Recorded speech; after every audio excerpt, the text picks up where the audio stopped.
face à l'urgence climatique, plusieurs gouvernements se sont engagés vers la neutralité carbone d'ici 2050. Par rapport à cela, il faut trouver des solutions qui fonctionnent. Donc la capture est une des solutions qui a été assez mature.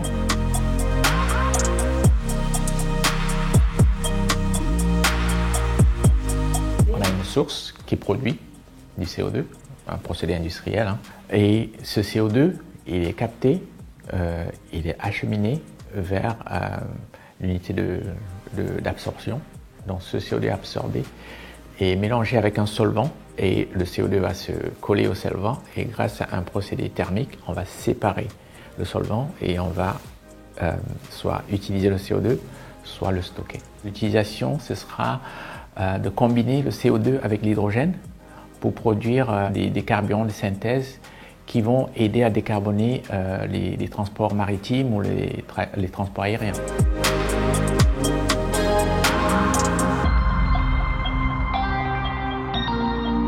Entre 2020 et 2021, on est passé de 71 à 135 sites de capture. Depuis ces accords de Paris, il y a plein de gouvernements qui se sont engagés.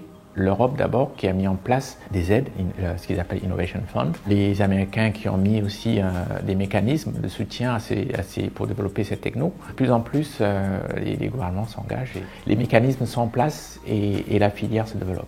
Et je pense qu'on va arriver à une technologie qui sera beaucoup moins chère dans quelques années. Aujourd'hui, on voit aussi apparaître des réseaux qui se mettent en place en mer du Nord. Le CO2 est acheminé dans des anciens puits de pétrole ou alors dans des cavités salines au fond de mer. C'est à peu près 1 km au fond de mer minimum.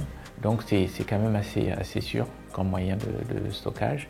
Donc c'est une solution quand même qui ouvre des voies en termes de volume, sur le plan économique et aussi sur le plan de diversité industrielle à la neutralité carbone.